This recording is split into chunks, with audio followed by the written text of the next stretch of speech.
Hello, everyone. This is the Make the Money and Run podcast for Monday, March 8th, 2021. What a weekend of basketball it was. Conference seasons have ended.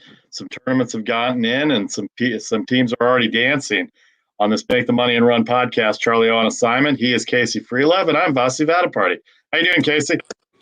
Doing well, and I must say, I know we're going to talk about it, pleasantly surprised by the outcome of the All-Star game. I found the new format quite enjoyable. I'm sure you have some thoughts on that as well. And typically a game I don't watch, but I found myself pretty much glued to the television despite the fact that Team LeBron pretty much dominated. Yeah, I didn't watch a lot of the All-Star game yesterday a little bit. I saw the third period and the fourth period. I did watch the three-point competition. I was actually out. I was actually blowing off some steam yesterday, so it was on in front of me. So I had no choice, but I was ready to watch a lot of college basketball today, which, as it turned out, it did. You can see our format here. As you said, no Charlie O today. These are the conference semifinals and championship games that are going to go on the bottom ticker tonight with the lines for the teams and the totals.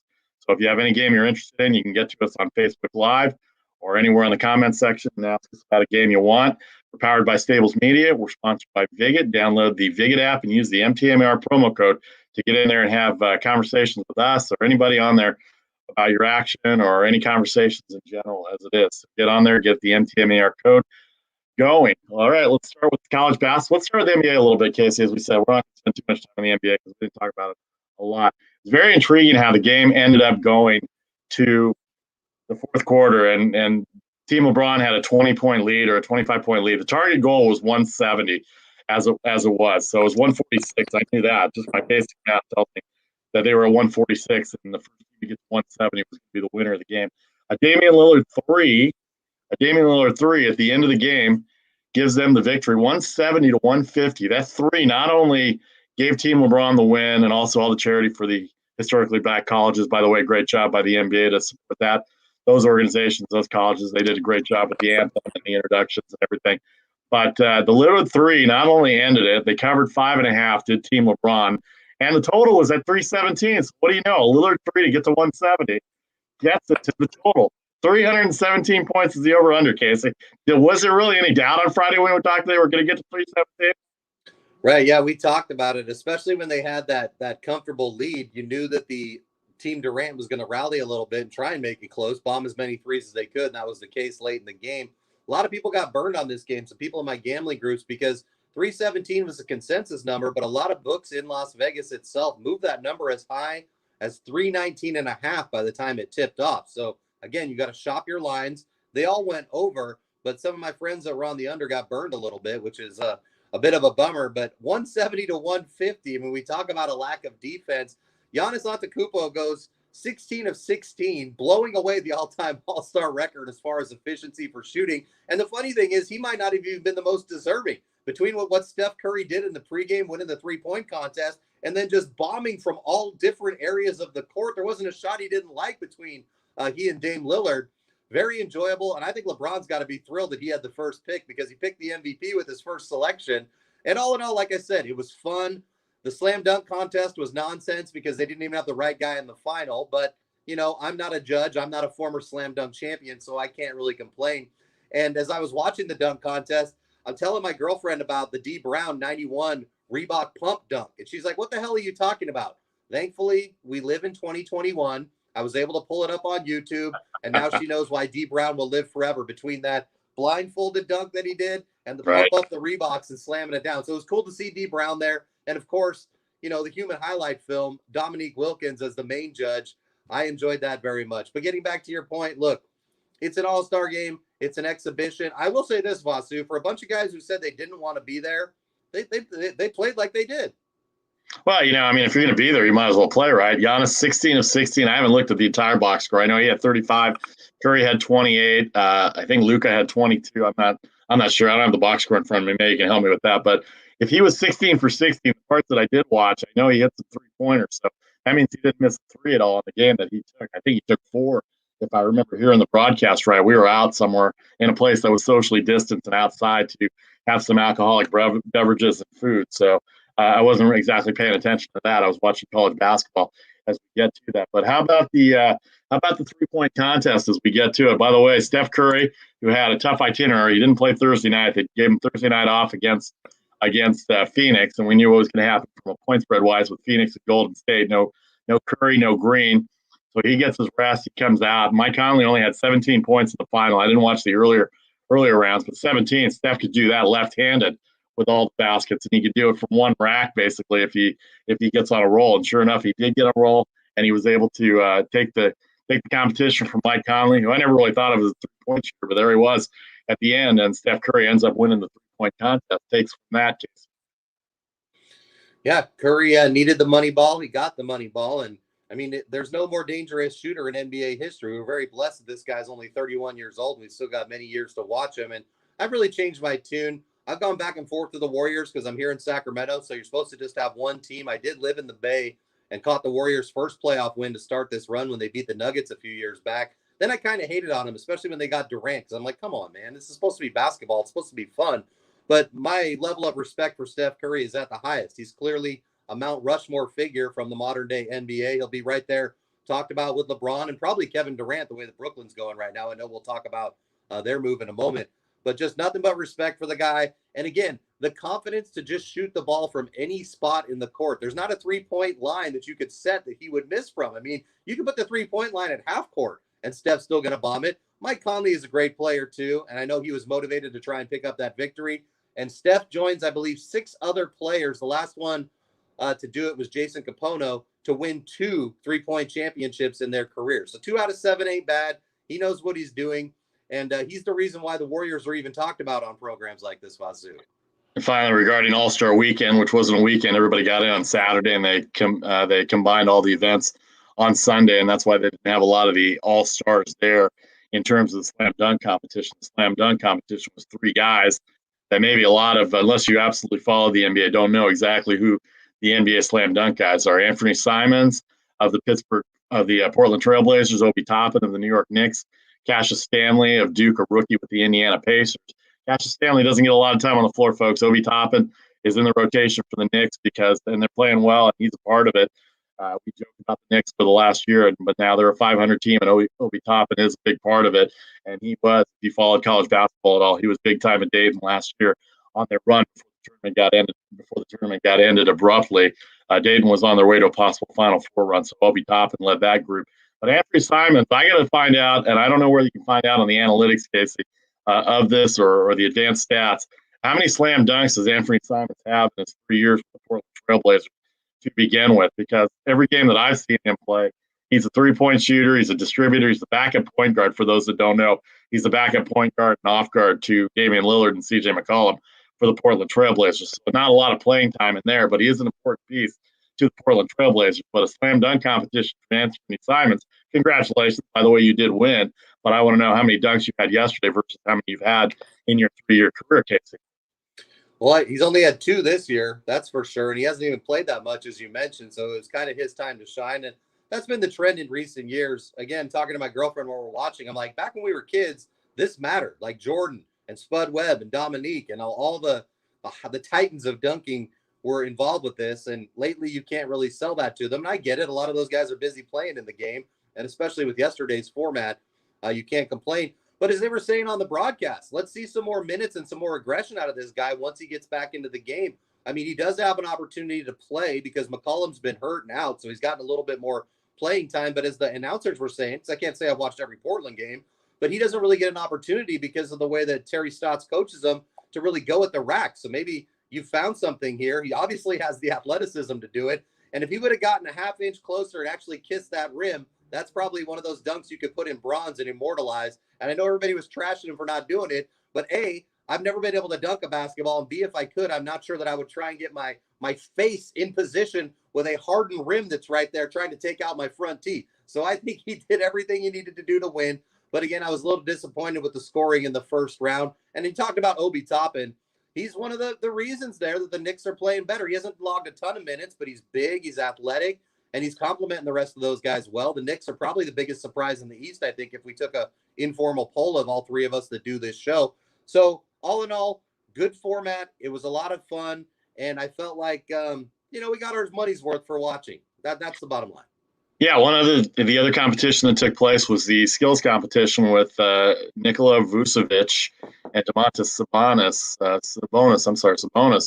the final two guys in the competition for the skills challenge, which is a big far cry from what it was in the 80s and 90s, were two big men are the top two guys in the skills challenge. And if you haven't watched Nikola Vucevic play for Orlando, he's definitely an all-star. He can shoot the ball. He's got the jump shot. He's the highest field goal percentage on jump shots off a pass this year in 2020, 2021.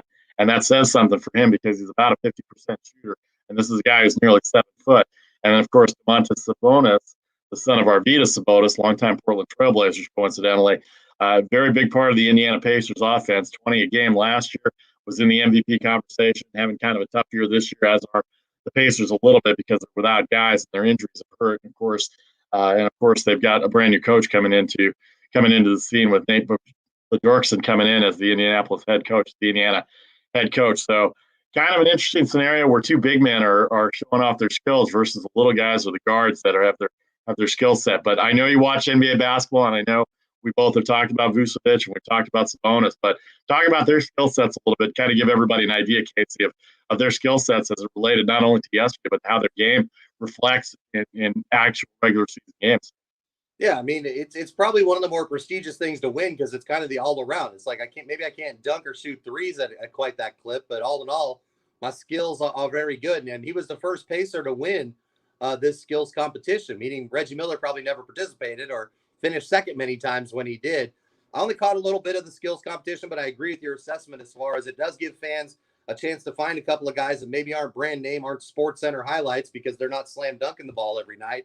But they're the kind of guy, Vasu, that's exactly what you need if you're going to be a winning team heading towards the playoffs or even just trying to get your franchise into contention a little bit. You've got to have those guys that have the all-around acumen to not only be able to shoot it, dribble it, distribute it. It's quite the skill set that both had on display, and I think that's the kind of thing that maybe they could tweak it a little bit to make it more interesting. It's probably the third tier as far as the three events that took place, slam dunk, then 3-point, then skills. But I agree. I think it's very important to recognize that these guys are both very skilled players. And I guarantee you this, if you polled their teammates, they'd say, we're happy as hell to have these guys on our team because they make our jobs easier and allow us to get out there and kind of fly around the court and get things done. So well done, NBA. Commissioner Silver did everything right except for maybe dodging the vaccination question. But this is not a show to talk about politics and health. This is a show to talk about basketball. And I think the people that were on Team LeBron were feeling good the entire night. Look, they won every single quarter. And aside from a late push from Bradley Beal and some of the guys there from Team Durant, or actually, Kyrie Irving, he had a good game. Bradley Beal, he pretty good, 26 as well. It really never was in doubt. And Vasu, it's hit or miss with these. Sometimes you get a great one. It comes down to the last shot or two. This was not one of those years. And hopefully next year we'll be able to bounce back with a nice one. Also, no Joel Embiid, no Ben Simmons in the game yesterday. They got pulled before the game started. They don't have COVID, but they were being pulled for contact tracing purposes. So let's hope they get back in because obviously the 76ers, the number one team in the East, need them as well, too. And then you mentioned Blake Griffin. Blake Griffin signs a contract with a team that I thought would be the worst possible place for him to sign. We talked about it on Friday a little bit. His release or his buyout came out the day before we did our show, or maybe it did come out on Friday. I don't remember when it came out, but it came out that he got bought out by Detroit. And some of the teams that were listed, I was like wondering why. It's the Brooklyn Nets who don't play any defense, and Blake Griffin hasn't played defense in 5 years. And somebody on Twitter actually put out when they signed him that he's going to add to the offensive skill set. I'm going, I don't think he'll add to the offensive skill set. Oh, he can't jump anymore. Oh, he can jump. It's his landing's the tough part based on those knee surgeries that he's had. So he can still get up there. But who's he going to guard? What's he going to do on offense that they don't already have? They have a ton of jump shooters already. He's not an inside guy, and he's no DeAndre Jordan on the boards in terms of defense or rebounding anymore. But there he is, a Brooklyn Net case. Look, he's going to be a good fit for what he is. He's a bench guy now. He'll log you, the 15, 20 minutes that you want, and he'll back up DeAndre Jordan, who he knows well from their playing days in Los Angeles as a member of the Clippers. I don't hate the move. They're only paying the guy. I mean, I say only, being a radio guy who makes nothing, but they're paying about $5 million, the veteran's minimum exemption. He's at a point in his career at 31 years old where his high flying days and the game that, we came up watching him at Oklahoma and with the Clippers is gone. But he can still get your rebounds. He'll put it up a little bit, and he's not a terrible distributor of the ball. I like the move. It doesn't cost you much. If it doesn't work, you cut the guy. I really thought that he was primed to go to maybe somewhere else, but this Brooklyn Nets ownership has shown us it's win or die right now, and their odds have even decreased. They're now only plus 130 to win the Eastern Conference, so they've become the clear-cut favorite. And I want you to talk about Blake, but I also want to say that I feel like because Embiid and Simmons didn't play yesterday, the Sixers franchise didn't get enough run or talk about during the broadcast aside from the COVID contact tracing. I don't feel yet that Brooklyn is a clear-cut favorite. I still think that the Sixers are going to be there and be nasty, and I think that the Bucks haven't played their best basketball. By the way, David Andrews streaming. Thanks, buddy. He says 10 points and 5 rebounds a game there for Griffin. Appreciate you tuning in. If he gets that for you, it's going to be just fine. But as to your point earlier, Vasu, are they going to coach defense, or are they just planning on scoring all-star-like numbers? Are they going to put up 150 a game in the playoffs and find a way to win? Because at some point during the Eastern Conference playoffs, you have to play defense because teams will, I guarantee, slow it down, and we're going to see that. One other fun thing I was noticing, as far as the way the game has changed, 10 years ago, teams that averaged like 104 points were leading the league. Now we got the Lakers up here at like $120 or something, just gaudy numbers. So maybe defense isn't as important in the playoffs. I don't know. I will say, though, for the money they paid and the guy they're getting, I like the move. I think it's a good move. You want to look at offensive numbers, the regular numbers that you just talked about, the Lakers averaging 120. Go to the efficiency numbers and see what they're averaging per 100 possessions. It's gaudy what some of those numbers are offensively and defensively. And as far as the Brooklyn Nets go, yeah, they've got all the offensive talent in the world, and they're not playing very much defense. All I got to do is what we said last week. What I said last week is they gave up 111 points to the Houston Rockets. Go see the Rockets 10 games before that. Tell me how they're going to stop Joel Embiid or Ben Simmons or even Tobias Harris or any of the Philadelphia 76ers. By the way, going into the weekend, and they didn't even get any run on the All-Star game yesterday as it is, the Philadelphia 76ers are still in first place in the Eastern Conference. So don't forget that, everybody. Everybody's talking about the Brooklyn Nets and betting on the Brooklyn Nets, their futures and everything. Don't forget about the Philadelphia 76ers. They've got a good coach. They've got good inside-outside game. Claxton and who's the kid from Kentucky? Tyrese Maxey, I'm thinking of. Maxey and Harris and Thibault from the University of Washington, who I saw play for 3 years. And Joel Embiid is finally coming into his own, and Ben Simmons is figuring out the game better each year, and they almost traded him for James Harden. But they're there, and they're in first place in Philadelphia, and things are going pretty well in Sixerland right now. Okay, Vasu, out of party, Casey Freelove here. This is the Make the Money and Run podcast powered by Staples Media, sponsored by Viget. Download the Viget app and use the MTMAR promo code to get in for free and challenge all the competitors on there in the betting leagues, and also conversation with all the sports wagers and sports enthusiasts that are out there. All right, let's move on to college basketball.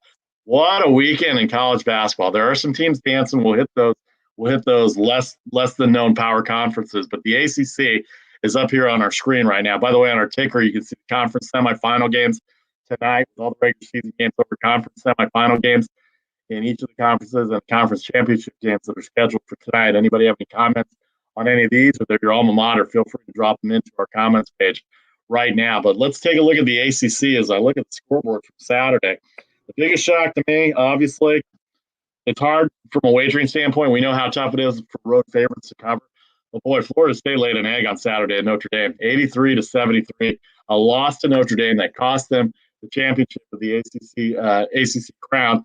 Virginia gets that crown by beating Louisville 68-58. Clemson still up there 77-62. Duke gets blown out by North Carolina. Now they pretty much have to run the table in the ACC to even get a sniff at the NCAA tournament. Not sure if they're going to get in, but North Carolina did well by them. Boy, they looked good on Saturday. North Carolina did 91 points they put up on Duke, and their defense was outstanding. And that game was not even close, even though there were moments in the game where it was close. Then you look at the schedule this week. The opening round: Miami at Pittsburgh, Boston College at Duke, Wake Forest and Notre Dame on Tuesday, and then on Wednesday, North Carolina State at Syracuse. And the byes are Clemson, Louisville, and North Carolina, and the teams with the double byes on Thursday, where they play their first games, waiting for the first 2 days to take place. And it's like that in a lot of conferences.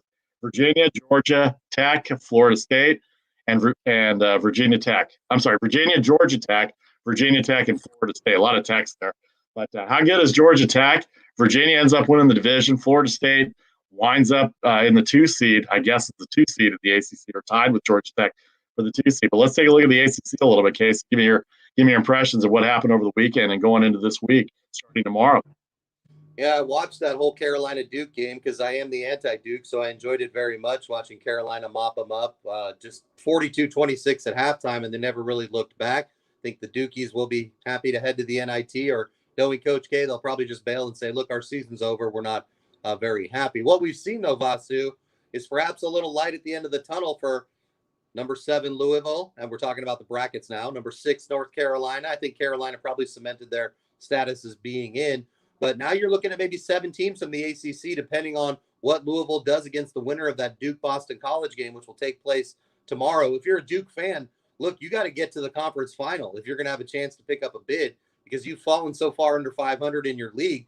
Even those that love you, which is the NCAA and Mark Emmert, can't just hand out bids willy-nilly, because there are a lot of other teams, especially in a year when COVID has just wreaked havoc across it. Now, do I think Virginia's the projected, guaranteed number 1 team that's going to be there in the final? No. And do I think Florida State and, I think Florida State can play better basketball, obviously. I mean, they just kind of laid an egg. Scotty Barnes only had 17 points. And then this kid, Prentice Hub for Notre Dame, showed that the Irish fans need to leave their coach alone, because they're going to be fine next year once they get back to it. But this is going to be fun. I mean, it's Tobacco Road. It's one of the great conference tournaments that we have. And I think that if Louisville can make a push, we may see the Atlantic Coast Conference squeeze in that 7th team. The team that I'm most interested in watching, probably because I haven't seen that much of them, is number 3, Virginia Tech. I know you've bet on them a few times successfully this year. I don't know that much about the Hokies, so I'm going to definitely get an eye on the game of the Wednesday winner in the quarterfinal on Thursday. And the nice thing for being a top 4 team is that you do get those buys. So if you're Georgia Tech, you've got to be really happy. You were not expecting to get a 4. And they're also a senior-laden team. Don't forget, they got 3 senior starters do the Yellow Jackets. So this one's up for grabs from a betting standpoint. I don't think that I have a real feel for who I'd go with. Maybe the Seminoles, feeling scorned, will put it together and get the victory. And the most important thing, if you are Virginia or Florida State, look, you're already thinking about March Madness. You want to get yourself up there as high as you can, a 2 or a 3 seed on the line to make your road a little bit easier. So this one, and I say this in a good way, it's really up for grabs. I'm not sure I can peg down a team that I really foresee being the winner. And I wouldn't be shocked, by the way, Vasu, if Carolina can't string together a few good days and get it done. No doubt. It'll be interesting to see. Of course, Virginia Tech, this might benefit them. Virginia Tech, North Carolina State postponed on Saturday, actually canceled on Saturday. So they're obviously not going to replay it. They're both in the ACC tournament, so they'll decide it out there. So extra few days of rest for both the Wolfpack and the Hokies in the NC State. Thanks to everybody on Facebook. Thanks to David Andrews. What a nice comment from David Andrews. We appreciate you listening and watching. I know you want us to give us our March Madness picks, David. Slow down. We got a week to go before we get to the tournament. We got to see what happens. Yeah, ask us that question next week. But I do like Baylor, and I like Gonzaga. Obviously, they're the number 1, number 2 team. Michigan kind of showed a little bit of holes in their armor yesterday against Michigan State. Granted, it was back-to-back, and he knew Michigan State was going to come back onto that. But thanks, David Andrews. We appreciate it very much. And everybody on Facebook Live, everybody that sends us notes on Facebook and Instagram. And also, you can download and subscribe on Apple, iHeart, and Spotify, or wherever you get your podcasts, anywhere that you get your podcasts. All right, let's move on to the Big 12 here a little bit. Pretty interesting Big 12 weekend this weekend. Watched Baylor play yesterday. Boy, what a game they had yesterday against Texas Tech. It was a close game for a while, and then Texas Tech made a run back at them. But then they came back and ended up covering. They ended up winning by 15. That was really one of the only winners I had over the weekend. They're going to start their tournament on Wednesday with the lower seeded games. The first round buys will be Thursday. Oklahoma State, West Virginia, Texas Tech, and Texas, and then Baylor and Kansas will get their buys. And they'll play on Friday, I think. Is that right? Yeah, I don't have them on Friday yet. Let's see, Thursday.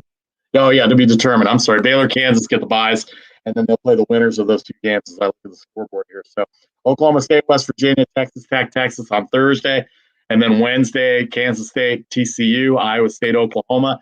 And then Baylor, Kansas are the 2 teams waiting to see how it shakes out, to see who they'll play on Thursday in their opening round matchups as they get the bye. But on Saturday, Oklahoma State, West Virginia. What a game by Oklahoma State. How about Oklahoma State? That's one I definitely want to make sure we hit upon. No Cade Cunningham.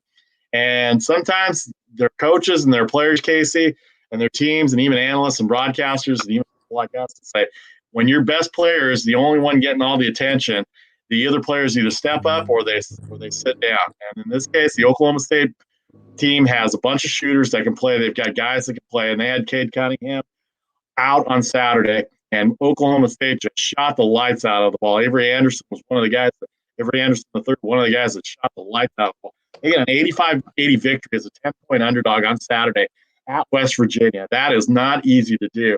And we talked about Baylor a little bit. Baylor getting the victory over Texas Tech, 88-73, and then Texas got a 12-point win over TCU, a barely done cover over Texas Christian University by Texas yesterday. But let's go to that Oklahoma State game.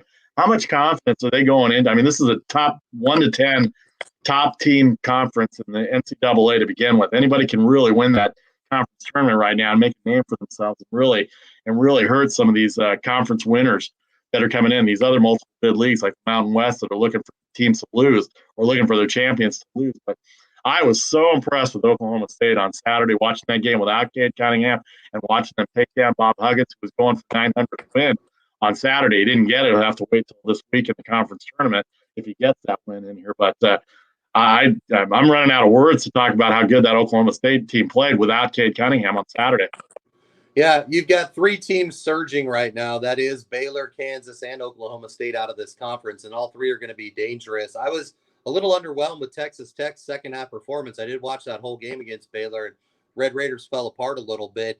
But yeah, Avery Anderson, 31 points, a career high, and showing that even if you don't have your best player, team building, team chemistry, coaching, all comes into play. And the best thing is, folks, if you like that game on Saturday, well, you're going to get it again on Thursday with number 4 West Virginia taking on number 5 Oklahoma State. So Bob Huggins will have another chance at 900. Hopefully Cade Cunningham's back. I would assume he'll be back.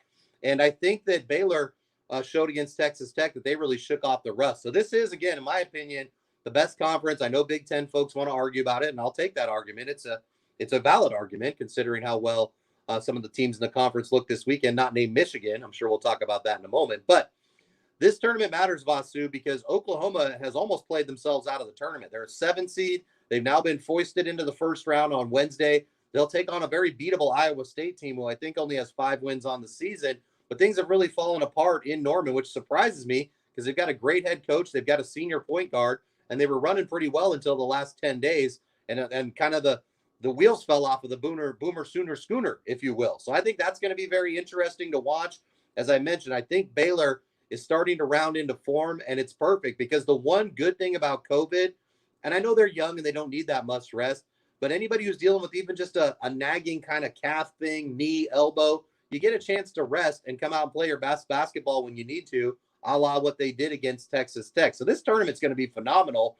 Very tough to pick a winner. I think right now my lean is on Baylor. But if we know anything, Kansas has been obviously doing a lot lately. They're number 2. They're going to have a chance to get to the final. They've got one of the best coaches. This conference is just loaded as far as coaching. So don't be surprised if we have a 1 versus 2 matchup, in my opinion, once we finally get down to the championship game, which will take place on Saturday on ESPN. I'll definitely be tuned in for that. Saturday is going to be a big day with all the conference championships. We got conference championship Monday for a lot of the other conferences. We'll get to that. You can check the bottom of the ticker for the conference championship games, as well as the conference semifinal games that are going to lead the championship games as well.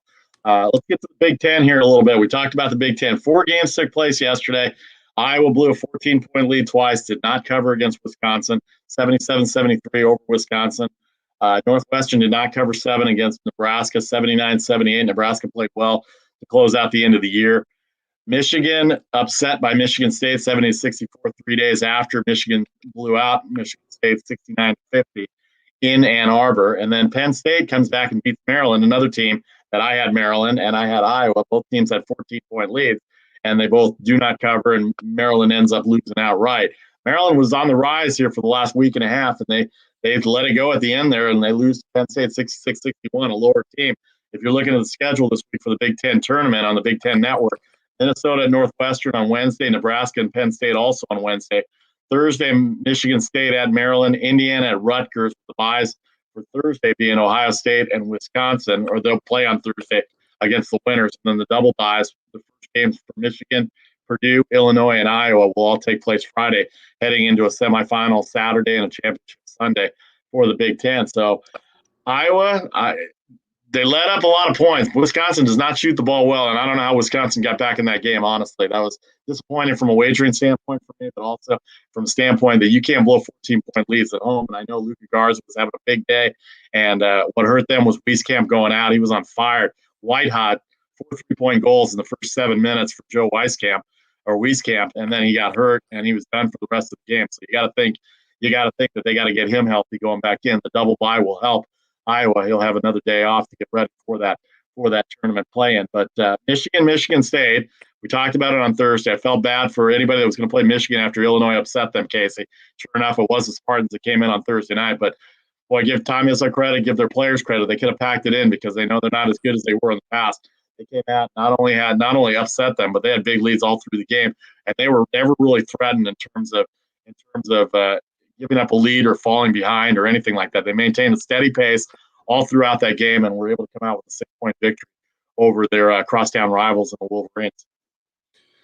Well, they've got more upperclassmen than Michigan does. I love what Juwan Howard's done over the course of the year, but if we're talking about a team that is having some issues here towards the end, it's Michigan. I mean, you don't want to be losing 2 games in the last week of the season headed into the tournament. Now, fortunate enough for them, they're the 1 seed, but careful what you wish for, because Sparty right now, 15-11, still well under 500 in conference, 2 games under to be specific. They're 9-11 in the Big Ten.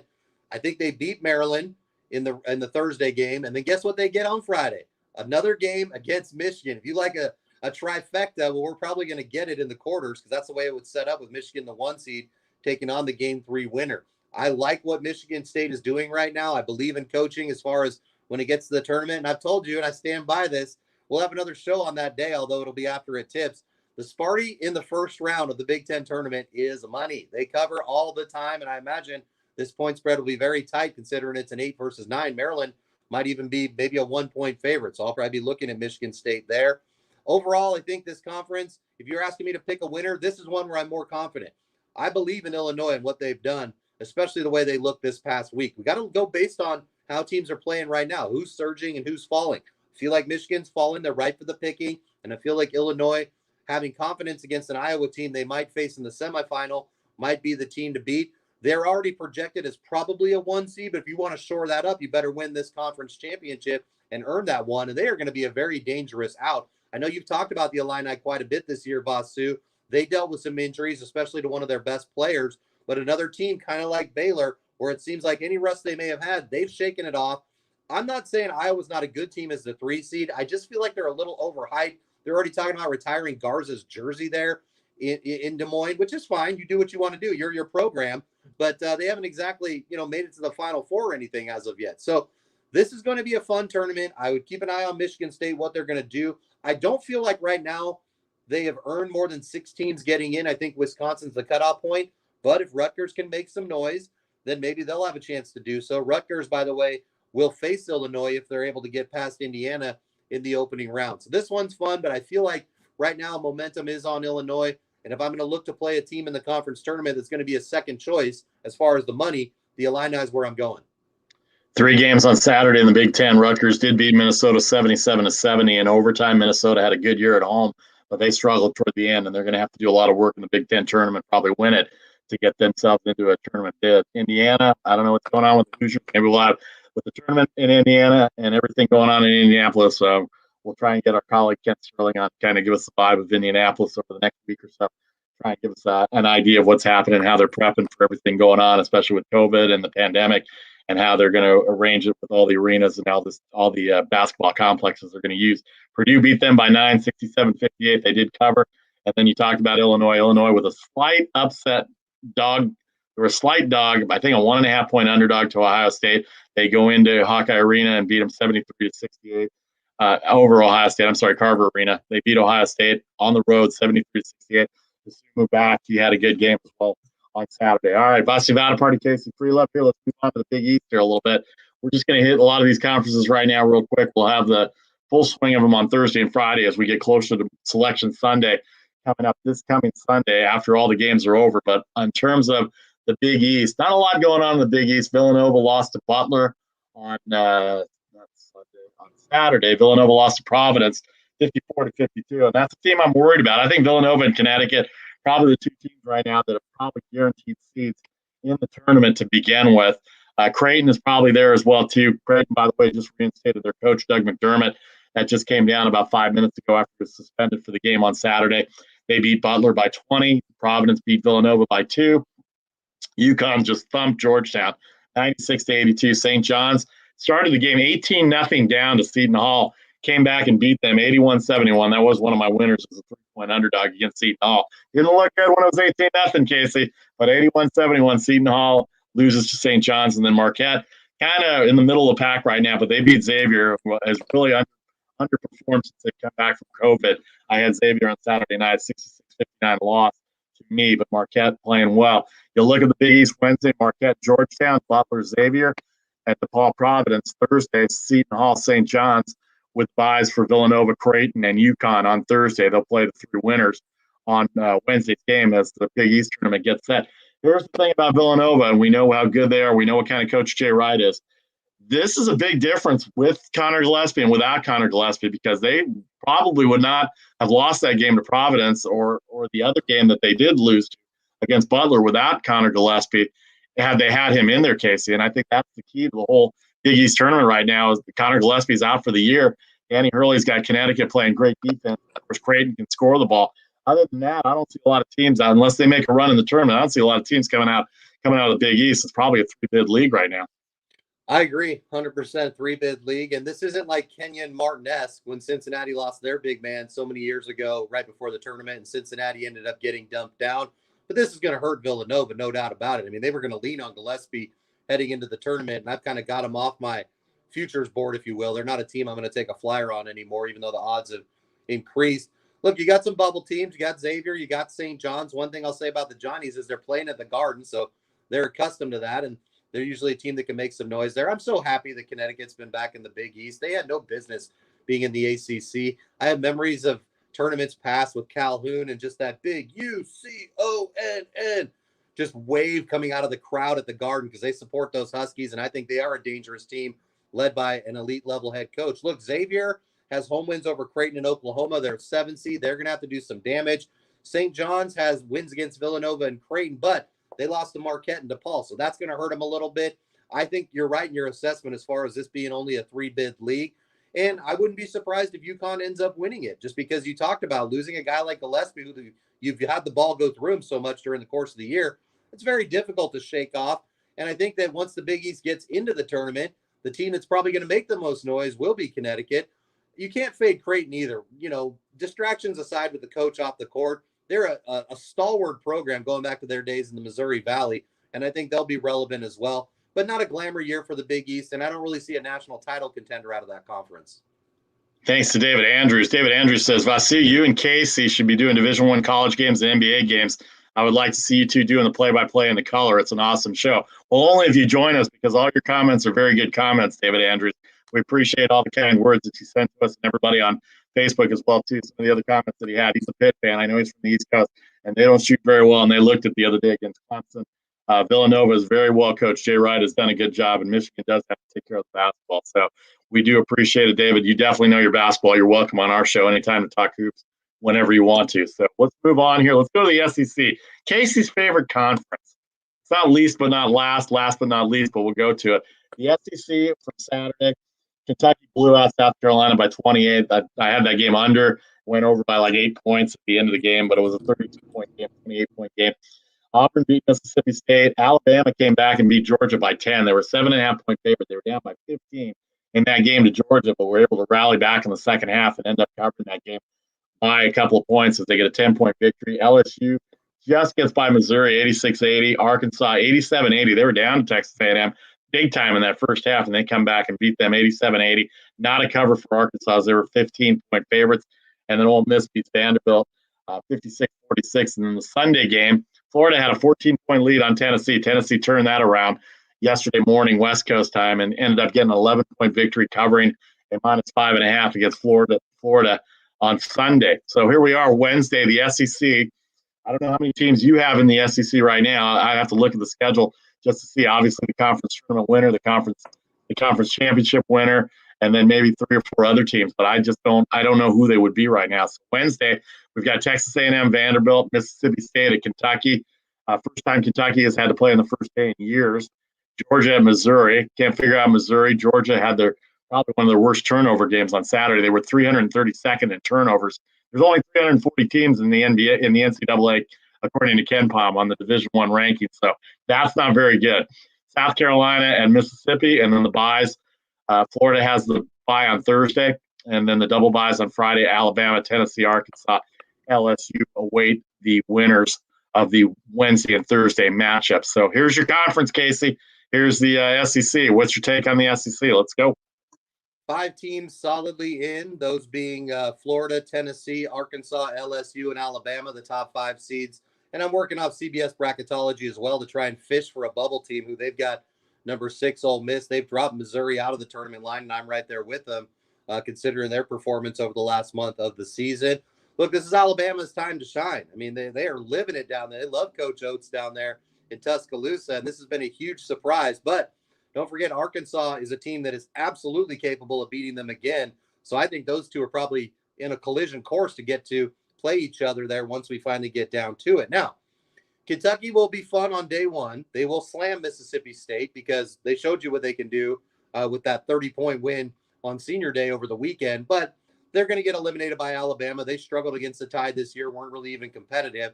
So I don't think Kentucky could be, as much as I want to as a Kentucky fan, to say they can make a run and get all the way to the title game. No, they're going to be done on day 2. So I think what it comes down to is Alabama and Arkansas playing for a very high seed in the NCAA tournament. The Tide have got a lot of respect. Arkansas, I think for anybody that's watched them knows that they are playing at an elite level right now. They're maybe the hottest team in the entire Southern United States. I certainly would want to see them on my schedule. As I mentioned, LSU, I think, is in. I'm not sure what to make of them in the tournament.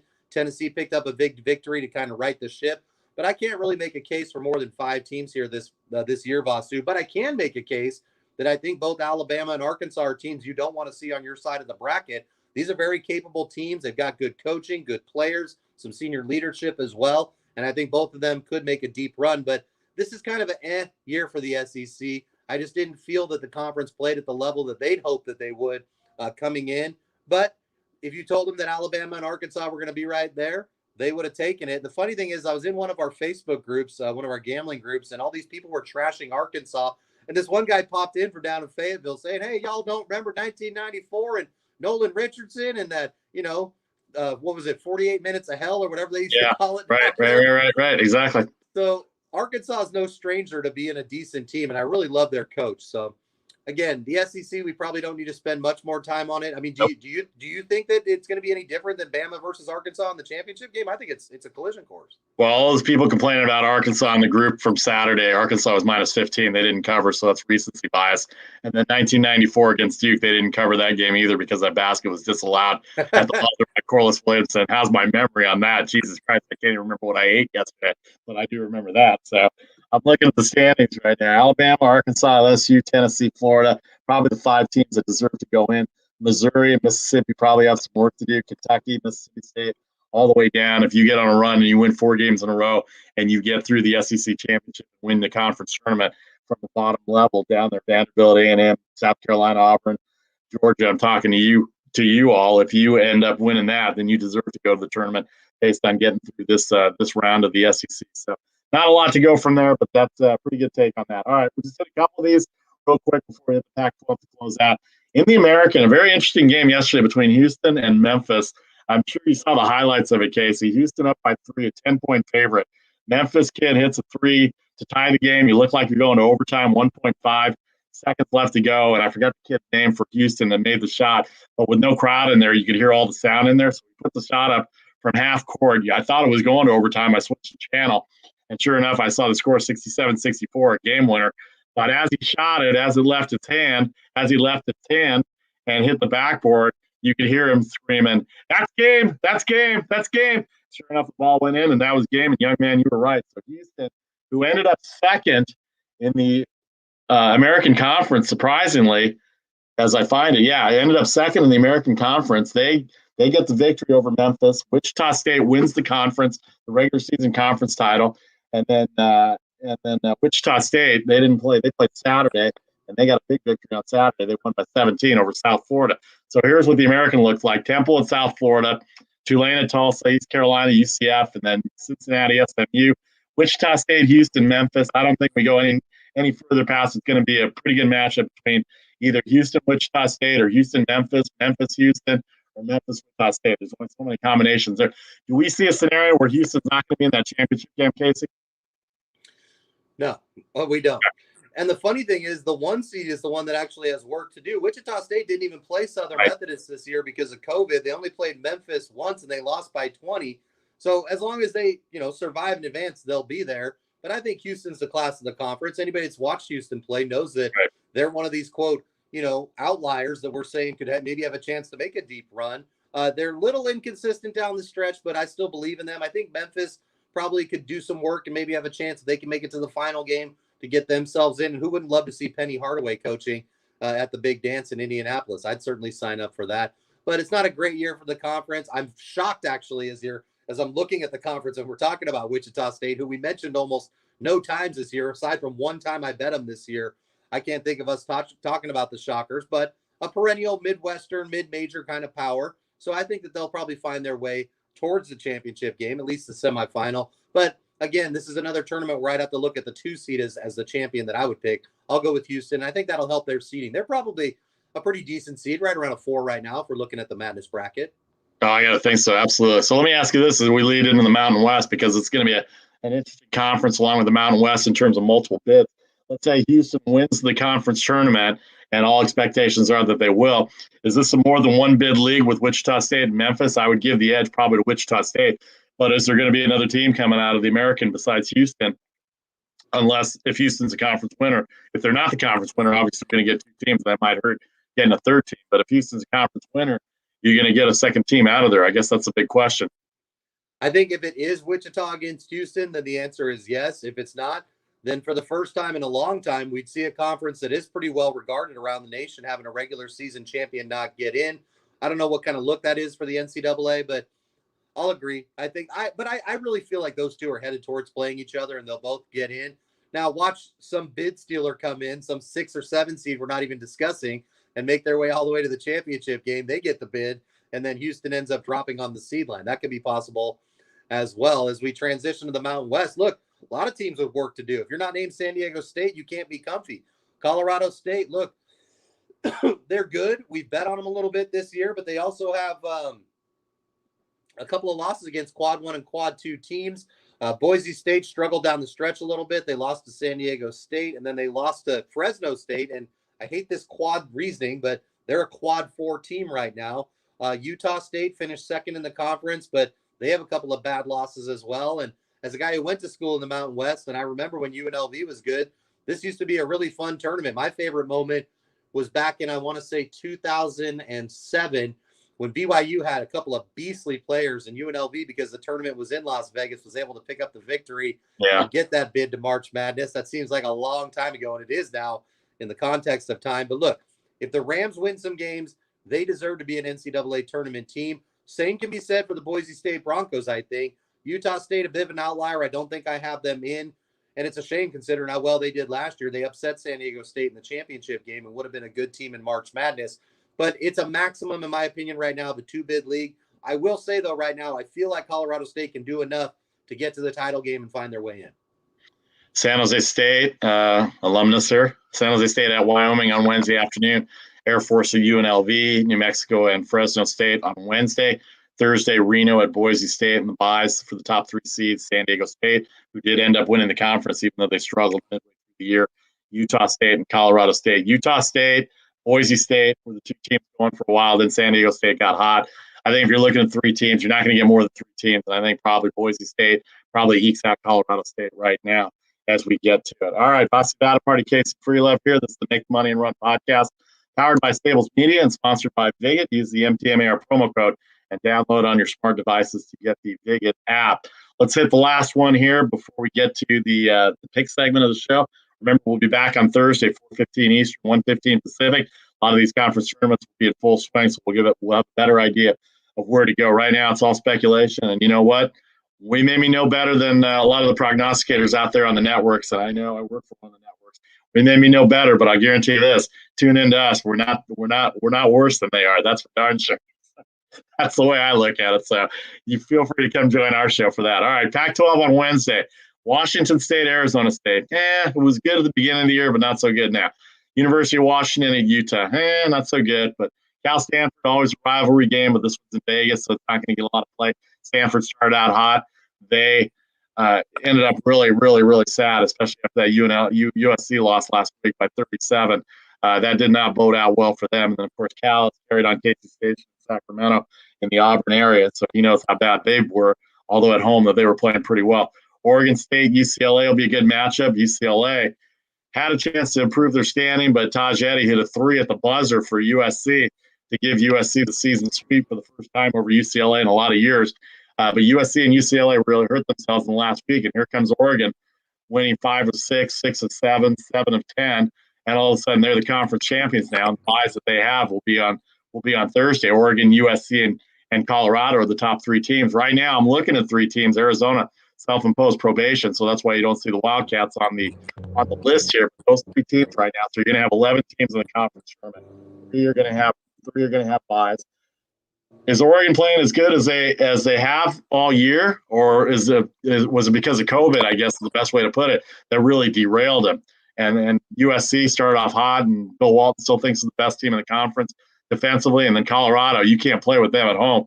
But these tournament games are not at home; they're at the Orleans Arena in Las Vegas. So where do we go from the Pac-12 here? And do we see more than 3 teams out of this? Unless somebody makes a run from the lower level. Well, here's the thing. I want to say that the top 4 seeds are in, and that's with an asterisk on UCLA because they lost their last 3 coming in. If they beat Oregon State and maybe give Oregon a game or even beat Oregon, then I think 4 teams are safe. I say Oregon's in, SC's in, Colorado's in. The biggest disappointment is the fact that Stanford's playing in the first round on Wednesday, because coming into the season, I think both of us had higher hopes for the Cardinal than ending up as a 6th seed that's going to be playing desperation mode from game 1. You're right. Oregon, maybe it's a beneficiary of playing on that ridiculous court. I'm just kidding, Ducks fans. I have a very difficult time with my HD TV and 4K looking at that weird gray tree setup that you have on the court. But shout out to Nick Robinson, by the way. Yeah, there you go. But hey, they earned it. And that, look, it's not like Oregon's not a perennial contender. I mean, they're one of the only teams that keeps the Pac-12 relevant as far as basketball, and they've sent a bunch of guys to the NBA over the course of the last decade. So I think Oregon's capable.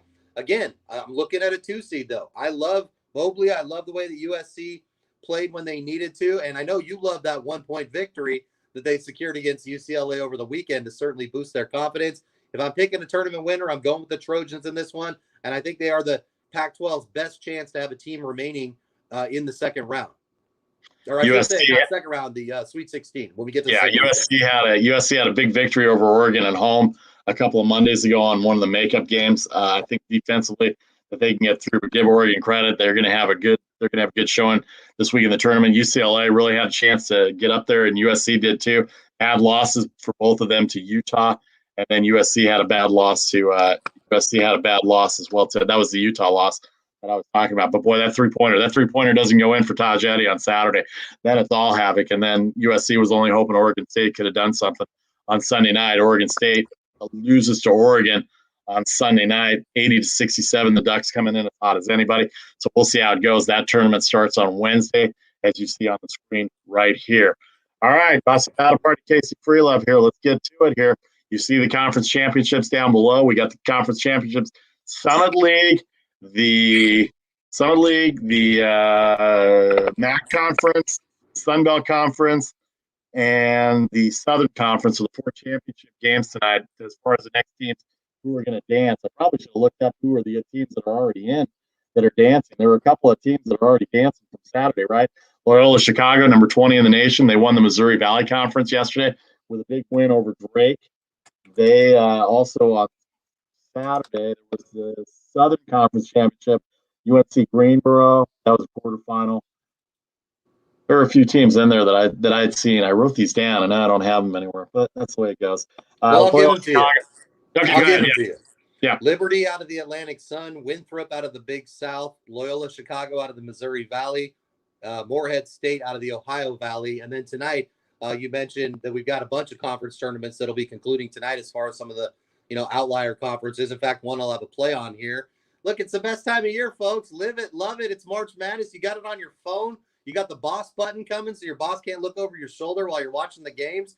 It's going to be phenomenal, and I absolutely live for this week because it does really matter. Who's in? Bubble, toil and trouble. Teams that should have qualified that didn't do their duties. Teams that we thought were in for sure and don't end up getting it done. There's a lot of things at play as I guess we move on to the pick segment here. And Daddy is hot. 5-1 last week, 16-2 of my last 18. Today's play, just one. It's UNC Greensboro -5. I liked it better at 4, but I'll take it at 5. Look, Mercer has had an easy path. They had one game canceled because their opponent had COVID. Greensboro got to play the Citadel in their opening game, so they haven't been tested yet either. But they're a tried and true team that makes it quite a bit, and I think they win the Southern Conference tonight. I think Mercer's magical run ends up coming up short. Don't forget, this is the 7 seed that's Mercer going against the 1 in Greensboro. So that's my only play. If we had shows tomorrow and Wednesday, and maybe we'll do some videos so we can get our picks out there because there is a lot of value in the opening rounds. Believe me, opening round and quarterfinal betting can be very profitable for you. Then you got to kind of slow your roll when you get to March Madness so you don't lose your whole bankroll you built this entire season. But I'm looking for Greensboro to cut down the nets tonight. I say they get it done by 10. That's my lone play on the day. Casey Freelove with his pick of UNC Greensboro, 16 of 18 of his last 18 games. Nice job, Casey.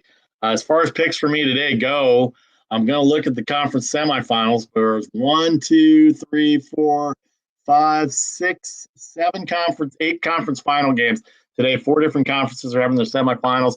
The WCC is primary in that with the number 1 team overall in the nation, Gonzaga, an 18-point favorite over St. Mary's. I'm going to lay the 18 points on St. Mary's and take Gonzaga.